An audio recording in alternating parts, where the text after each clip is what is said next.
in when the hospitals were overflowing with patients. And many of them did contract the disease and they died. But everybody celebrated the fact that they were ministering with compassion. But there was also stories of triumph where one denomination official, their wife contracted the Spanish influenza, and the church prayed and she was miraculously healed. And so the church really did go out of their way to make sure that they were present, but yet careful. They prayed with each other, they encouraged with each other. God did miraculous things.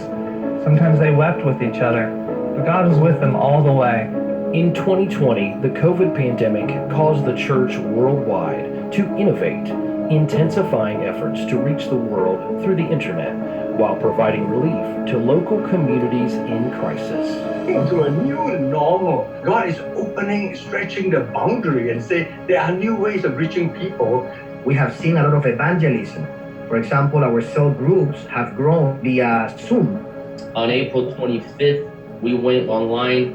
We had over 3 million people watching, and we had over 7,000 registered salvations. The Catholics got together with the evangelicals to give 1 million boxes of food, cleaning supplies, medical supplies to those that are in need. A lot of these individuals are undocumented. So the Latino church has really risen up to the challenge of providing basic necessities for families across primarily urban centers in America. In Lagos, 80% of our population live from hand to mouth. We have provided significant donations because people don't really care what the church has to say until they know that the church cares, and it's gained a lot of respect. Additional reports on how the church responded to the COVID crisis can be found at empowered21.com. Global. The dictionary defines it as all parts of the world. It means to the ends of the earth. Your life should make that kind of impact. And at Oral Roberts University, we are ready to show you how. If you are serious about doing something significant with your life, it's time. Northwest, it's still hot, just not as hot in UT. Another enhancement to that, that's good news for us. And you know what's interesting, the protesters certainly do not speak for most Detroiters. Most Detroiters want us, they want the collaborative relationship of reducing violence in our city. And so nobody's talking to the community. And that because our government has made a series of disastrous monetary decisions over the past few years.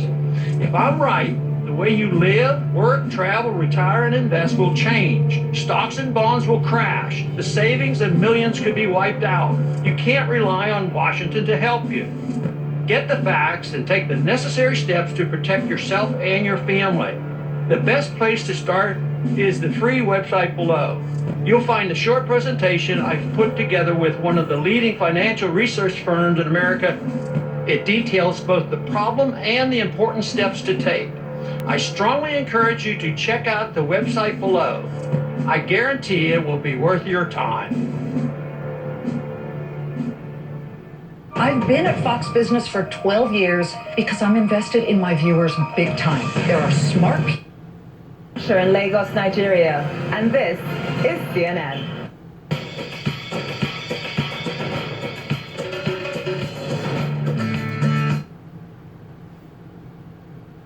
Dogs eat food.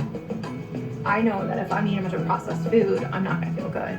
Putting the two and two together, what you put into your body is what you get out. So that kind of led me to Farmer's Dog. Easiest pain-free way to remove unwanted who have faced these challenges head on. And prescription alternatives. Nothing has worked until new sleep. First rule of special law. Hair from your upper lip, cheek, or chin. No nicks, burns, or irritation. Just perfectly smooth flawless. Today, check out ORU. Vacation is you're in a valley. You in this season, and I hear the Holy Ghost. Central America and the Middle East. All the time. Friends over regularly. Picnics in the backyard. And it's your choice, no matter what you're facing today.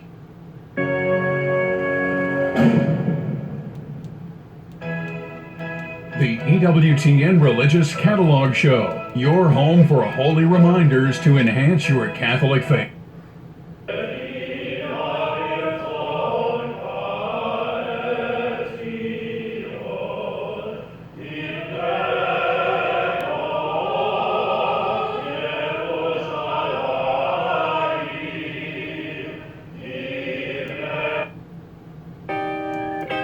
I love this little video. This video was so much fun to shoot. The times that it looked like I'm on the floor, I'm actually up. And when Christians and Jews. Lauderdale, Florida, courtesy of earthcam.com. Breezy conditions, choppy surf, and those gusty squalls coming in from time to time. It was a much different view a short time ago. Thanks for joining us here at the AccuWeather Network. We continue to follow the very latest on Hurricane Isaias. And meanwhile, our very own Jonathan Petramala filed this report a short time ago along the Space Coast. About as normal of a start of a beach day as you can have, despite the fact Hurricane Isaias is slowly making its way right here to Florida's East Coast. With still so much uncertainty about a path and even strength, preparation here in Cape Canaveral is relatively minimal. Instead of boarding up, people are taking their boards right here, deciding instead to come to the beach and take advantage of the surf and sun. Well, we're excited about it because we can be out here surfing with a bigger swell that we don't usually get. We don't ever board up because we're inland and really haven't had, it went through Charlie, didn't have any windows broken during that time, so we pretty much just hunker down in the house and hope all goes well. I don't think it will be as strong. I don't think we live a little inland, so I don't think we will. We might have rain. We'll have rain, definitely, but not that strong. We might have 20, 30 mile an hour winds, you know. But. That surf will only continue to increase along with the wind as the storm makes its way closer. Sea turtle nests vulnerable to the inevitable surge that comes along with the hurricane. Further south down Florida's East Coast, some shelters are opening up, but the only people there this morning were volunteers. With storms like this, miles really matter, so a small shift to the east or even to the west really determines how strong of winds communities along Florida's East Coast will face. Now, during Hurricane Matthew that stayed offshore, right here in Cape Canaveral faced some of the strongest winds since it juts off the Florida Peninsula about 15 miles into the Atlantic. We're going to be covering this all weekend long for AccuWeather. I'm Jonathan Petramala on Cape Canaveral. And again, as we take a closer inspection right now on Hurricane Isaias, I was talking about some of those bands, some of those feeder bands on the west side of the circulation center working their way in from a eastward direction. And again, these have been responsible for winds of anywhere from 35 to 40 miles per hour. Some briefly heavy rains, though, situated south, though, of the Space Coast at this time. And I'll quickly show you on the water vapor loop what we're talking about here, more so an asymmetric system, an asymmetric hurricane in a sense, where we are looking at southwesterly wind shear tending to elongate that circulation center, and there's also quite a bit of dry air feeding in on the west side. So if anything, we're looking for this to maintain its intensity in the short term, a slight chance for slight strengthening, but there will be some weakening as we go down the road later on, especially as we head into early next week and this begins to work its way further off to the north. So again, we are tracking Isaias here on this Saturday. Movement is off to the north and to the west, and again, it's slowed its forward progression since yesterday, right around 12 miles per hour, winds at 85 miles per hour, and again,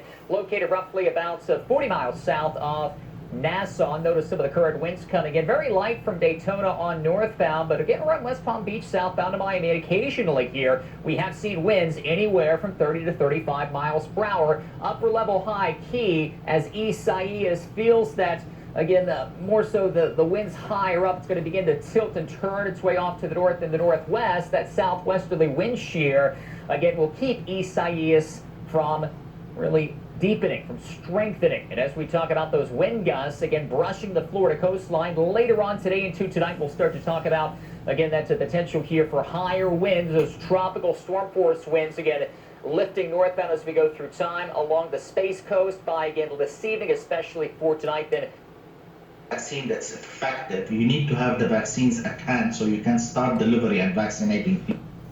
And this is where the majority of the damage will be a possibility here as we look at Isaias here, Again, a 1 on the AccuWeather the real impact scale for hurricanes in the Bahamas and in the U.S. You know, even if it's not a direct hit to the southern peninsula of Florida, the fact of the matter is they spend so much time and so much money in bringing in good, clean, purified white sand. And just the fact that the tide currents will be so high that if it doesn't cause flooding, it causes erosion problems that will cost that much more money per capita, per county of going back and reformigating them nice, pretty, white, prestige beaches that they brag and spend so much time on. So regardless whether it's a direct hit or an indirect hit, it will cost the Floridians as well as other parts of the East Coast money. And hopefully it won't resonate into something major. But the fact of the matter is, what we're seeing here is the developments of these type of storms. 2, 3, 4, 5 storms like this a year, to where initially they was spread out to where you only seen 1 or 2 every 25 or 30 years. Now we're seeing them every year, again and again and again, which indicates of global warming pertaining to the atmospheric changes, that the atmosphere is in crisis. It's really sad that we have still a president that has not openly acknowledged, or if he has, I'm not aware of it. I think he has brushed off of it on a time or two. I've heard him talking, but by and large, as far as him admitting that he's been wrong about the environmental changes as far as global warming, he's never come full circle in that regard. And to see this type of development again and again and again every year, it's becoming old hat, and it's not supposed to be old hat. Where we're failing is not evolving according to the population that is now inundating this planet. And until we wake up to that,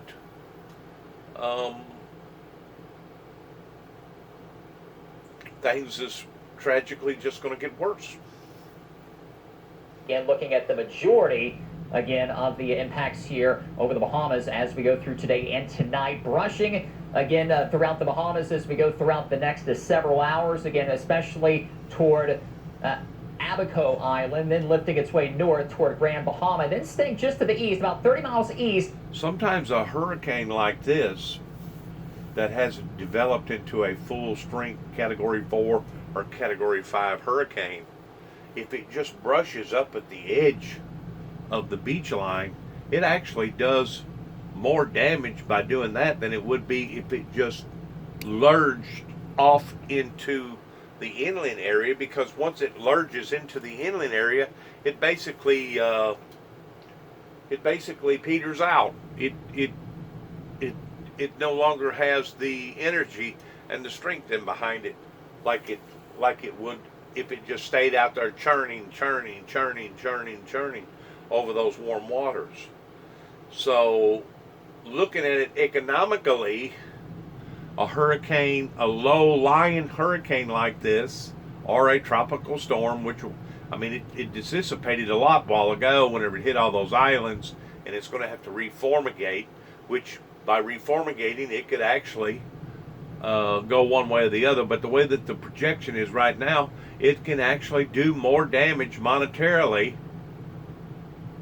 on a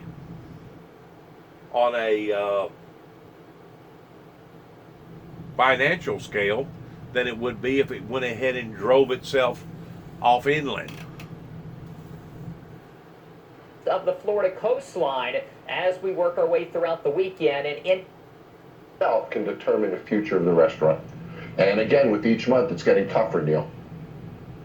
It is, and you've been sadly right about that. I hope it doesn't get much tougher then whoever Can he I have is. one more But point? if you're right, sure, please. So you know, Neil, we're now 6 months into this. If we assume this is over at the first of the year, and I think we're all confident we'll have vaccines at that point, now we're halfway through. Been in it 6 months, we have 6 to go. So I think the clock is ticking down now, not up anymore. It's a very motivating thought when you hear that. Also, Neil, I know you're a restaurant guy, and if you got the vaccine and had the antibodies, wouldn't the next place you go be to go out for dinner? Without the vaccine, it would be. So, I mean, yeah, but I'm different, my friend. I would take a great risk for a great restaurant, a great steak, and all that. So I'm probably the wrong guy to answer that. But, John, that's a very good thing. And if you're right on this, and maybe the next 6 months is a slow but steady improvement, there is hope. So we'll see. Thank you, my friend, very much. Is this your own bar, by the way? Is that where you are? You have your own little private bar? Or? This is my home bar. This is why I've been inviting you over. I wanted you to come enjoy with me.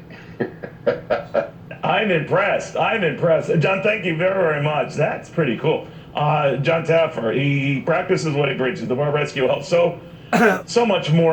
By the way, we've been telling you a lot about what's going on in technology. There was big news yesterday. It was actually broken by Charlie Gasparino of Fox Business fame that Microsoft might be interested in buying TikTok, the big and controversial Chinese social media concern. That's one of the reasons. You don't even need to build trucks. You can just sell hydrogen, open up hydrogen stations. Actually, we tell people we're an energy technology company that happens to build really cool vehicles. So the reason why we build the semi-trucks is that you need a balanced base load every day on hydrogen stations or you'll lose all your money. This is why no one's built the network yet. They're very, very expensive. And if you don't have thousands of kilograms a day running through those stations, they essentially, the maintenance of them just goes through the roof and you'll lose all your money. So that's why we designed the company the way it was. Got you. So we just showed the big rig cab on the screen, but also the Badger. Now the big rig cab, I believe you're building with a European partner. Is that right? Yes. So we partner with Case New Holland Iveco. They're one of the top, probably the top 5 largest truck manufacturers in the world for semi-trucks. And we actually have a factory in Ulm, Germany right now coming online, and 5 of our first prototypes coming off the assembly line right now for testing. And we'll be in production middle to the end of next year. It's gonna be cool. We'll be the first ones out there in production. And who's building the Badger? We're also looking at pictures of that. Those images look pretty cool. Yeah, it is. It's a beautiful truck. It's definitely very well designed. The Badger will be built with an OEM partnership, and we hope to announce that probably within a couple months prior to Nikola World, which is December. So here in the next 2 months-ish was when we're really hoping to be able to announce that partnership. That seems like something as a public company you would want to share as soon as possible with shareholders, no? I would love to right now.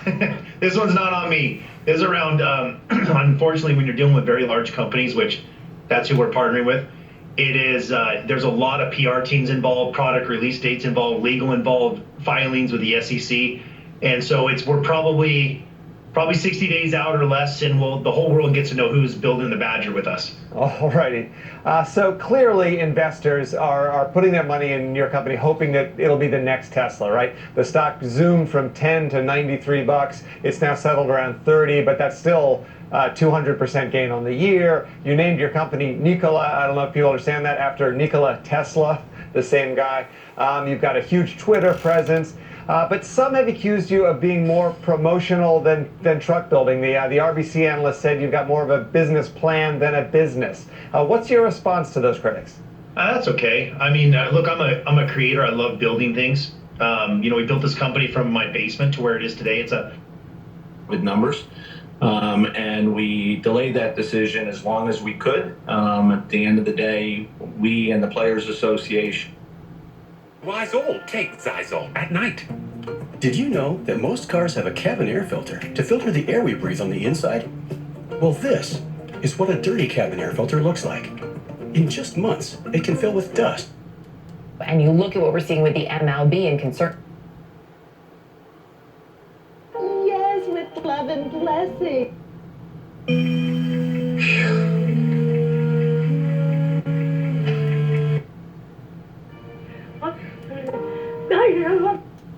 To be legal. Check it out. Visit goodtogo. Volvo and Daimler have formed a partnership on hydrogen cells. How do you... What's best for our players, what protocols will... I didn't even know that my car had a cabin air filter. It's very easy to change. And look at all of that gunk. There's leaves, there's dirt. What makes PureFlow filters unique are the 4 layers of filtration technology.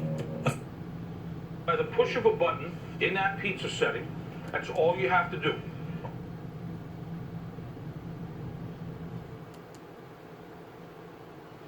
And could have a peak, a second peak in my country. My country has been progressing very well. There is a huge reduction in the past couple of weeks of nearly 84,000 in the infection rate. So what I would prefer to do is not to jump the gun and start bringing people.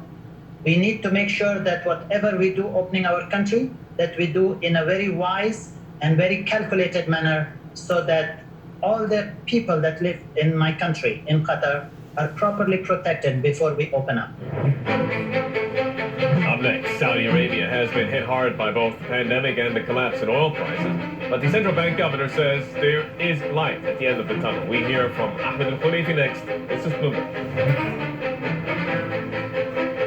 America is blessed with countless servicemen and women who have bravely fought on our behalf. They've paid the price in body and spirit so we can enjoy our freedom.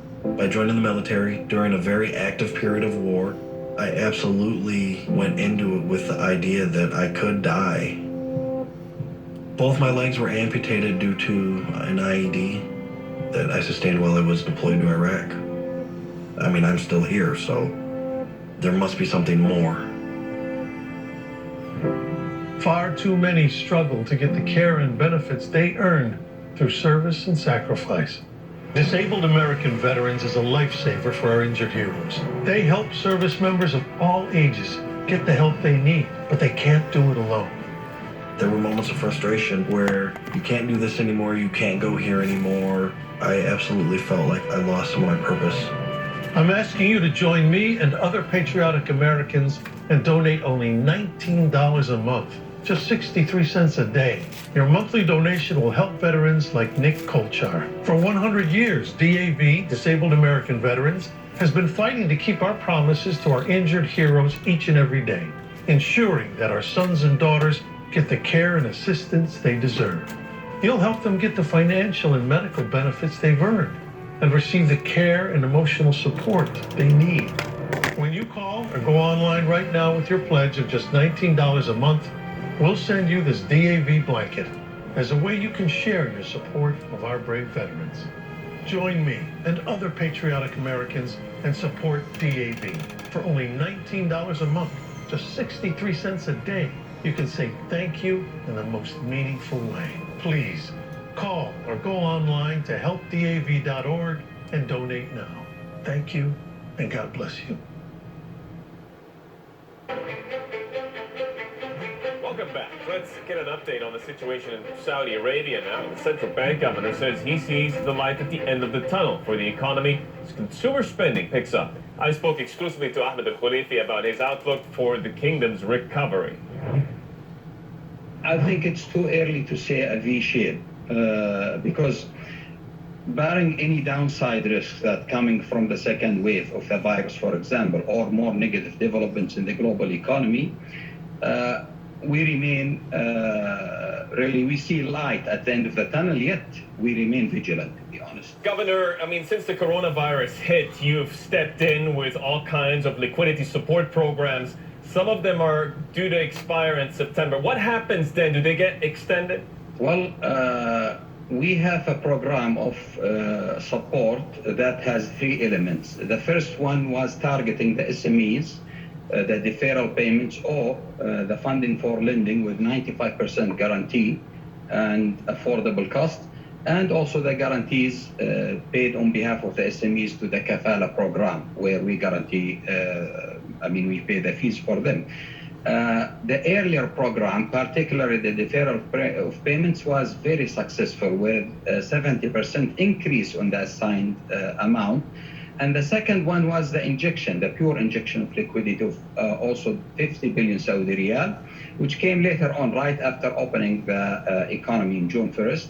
The aim was to enhance the banking liquidity and enable the banks to lend more, and this has given banks more room in terms of liquidity. And the third one was the open market operation, which was commenced at the end of June, where we did not see really a strong appetite coming from the bank, given that we still have plenty of liquidity. So back to your question, whether we might extend or not, this we are still reading all the indicators, but this will depend on the real sector when it comes to the first program particularly. Last time you didn't really take a view, and then we had the NCB Samba deal, right, to the tune of about $16 billion. Are you at this point encouraging more M&A in this sector? You don't want to put it like you say encourage, but we here in SAMA, we see the M&A as a signal of dynamism in the financial sector.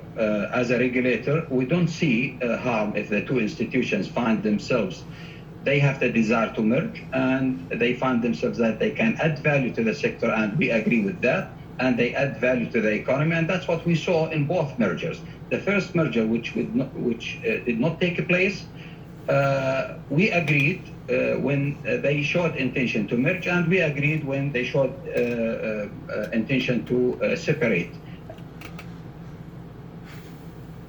You know, it sounds, from a layman's standpoint, regular people such as myself,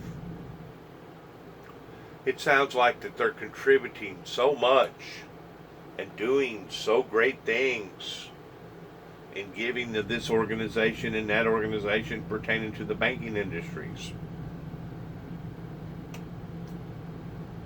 Thing about it is, these are the people that contaminated or helped to contaminate this world to begin with.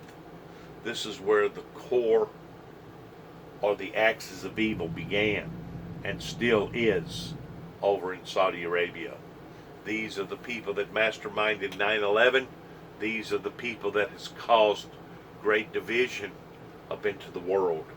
These are the people that has contaminated the world. These are the people that act like that whenever they have big money to give towards big organizations, that they've done so great things because they've got the money that basically OPEC helped to produce in feeding their pockets. These are some of the most evilest, demonic, cruel, insensitive, harsh people on the planet pertaining to the Saudi Arabians. And as far as I'm concerned, they can all go straight to hell pertaining to their teachings of Allah and how that they have manipulated the money markets in doing what they have done, plus the fact of them bringing harm and hurt to the American citizens, in addition to working in behind the scenes in various wars over in the Middle East towards financing terrorists. I could go on and on and on. These people should not even be allowed to be on TV. They should not be allowed to even show their heads without showing their heads in nothing but shame. And in the deal. This time also we agreed when they showed intention to merge. And let's remember that still this is in the initial stage, and they are still in the process of the merger and acquisition, and it will be subject, by the way, to the approval of all the regulators, including the General Authority for Competition. To me, it's sickening. To the people of the world and to the money people of the world, oh, they bright-eyed and bushy-tailed whenever it comes to what these people say and how they say it and who they're partnering up with, who they're merging with, and who they're not merging with. Oh yeah, this is all part of the beast that the Bible talks about. He who did not worship the beast or take the beast's number You know, a lot of people say, well, the beast is the internet pertaining to technology. Okay, maybe it is, maybe part of it is, but the fact of the matter is, who's in control of this technology? It's the richest of the rich, the powerfulest of the powerful, beginning with the beginning with people like this, the Illuminatis, the Bilderbergs, the Masons. Governor, the Saudi foreign currency reserves have been front and center of much of our coverage in terms of understanding the impact of both the coronavirus and the lower oil prices. We're still at the lowest level since 2011. What is a recovery on that front likely to look like as you look to the second half of 2020 and into 2021? Well, the level is still comfortable as we see it right now, 450 billion US dollar. With around 40 months of coverage of imports of goods and about 80% of the broad stock of money. We did not see significant changes at the end of this month with the preliminary data. Our readings, of course, what impacted this was the transfer of the 40 billion Saudi riyal to the PIF, which was a strong hit, a one-off transfer, but it was a strong hit. What will support our reserve, as you can tell, is if there is more positive signals coming from the oil market. They look at $1 billion the way most people look at $1,000. And then how many millions does it take to make $1 billion? Something like 999.99999 plus 1 equals $1 billion.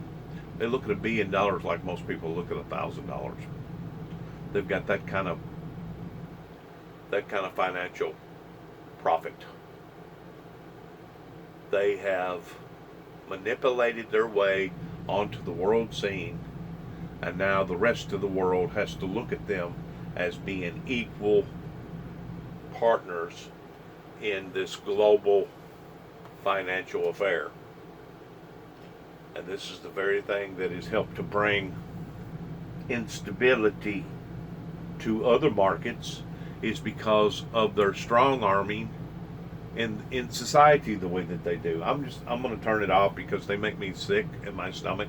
I could literally go in the bathroom and throw up after watching any part of the Saudis. Been out for about an hour. The Red 97 is monitoring their pulse. You've got this. So you can really promise better. 038. Again, that's 1-800-918-1.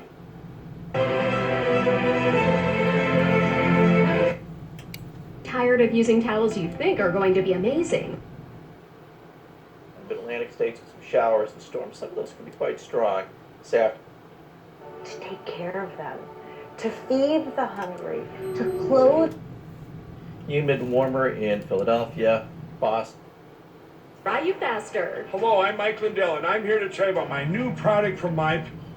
Looks like this is going to do it for today. Good luck to all of us, and shalom. Peace be with you.